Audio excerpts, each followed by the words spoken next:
अल्हम्दुलिल्लाहिल गफ़्फ़ार वस्सलातु अला सय्यिदिल अबरार।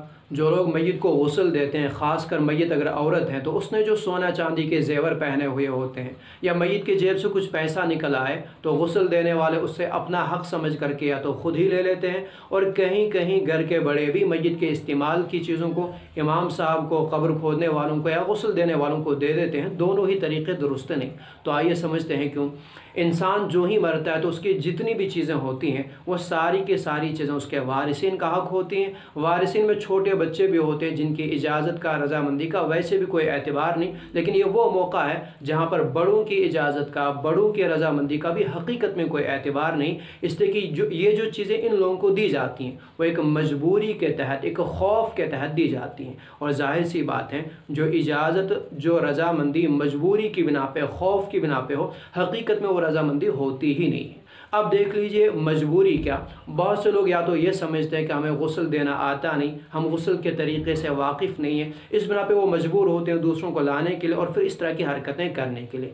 हकीकत में गुस्ल के लिए कोई तरीक़ा, कोई ख़ास तरीक़ा न फ़र्ज़ है न वाजिब है। जितने भी तरीक़े आप किताबों में पढ़ते हैं, उलमा से सुनते हैं, वो सारे के सारे मुस्तहब या ज़्यादा से ज़्यादा सुन्नत ही है, लेकिन कोई ख़ास तरीक़ा लाजिम नहीं है। आप जिस तरह अपना गुस्ल करते हैं, अपनी मैयत को भी आप उसी तरह गुस्ल दिला सकते हैं। पाकी और तहारत ही मकसूद है, न कोई ख़ास जगह ज़रूरी है।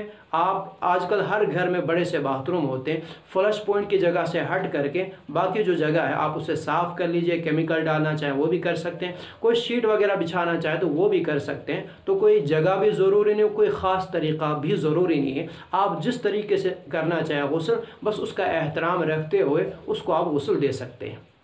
इसी तरह या तो ये मजबूरी है, बहुत सारी जगहों पे ये भी सुनने को मिला कि अगर कोई औरत मर जाए और उसके हाथों में, कानों में कोई जेवर पहना हुआ ना हो तो औरतें उसको गुस्ल देने के लिए ही तैयार नहीं होती। तो इस तरह की कुछ मजबूरियाँ, या फिर लोग इस काम को इंतहाई हकीर समझते हैं, इंतहाई नीच समझते हैं, इस बिना पे वो इसको खुद करने के लिए तैयार नहीं होते हैं। अब जिस बिना पे दूसरे लोगों ने इसको पेशे के तौर पर इख्तियार किया, अब अगर वो हकीकत में अगर वो दायमी पेशा नहीं, लेकिन ये भी वक्ती पेशा ही हो गया कि वो ये काम करने पर इस तरह की चीज़ें कर लेते हैं, फिर इस पर या तो पैसा भी लिया जाता है या फिर ये चीज़ें उनसे ले ली जाती हैं। ये भी एक तरह का पेशा ही हो गया, ये भी दुरुस्त नहीं है।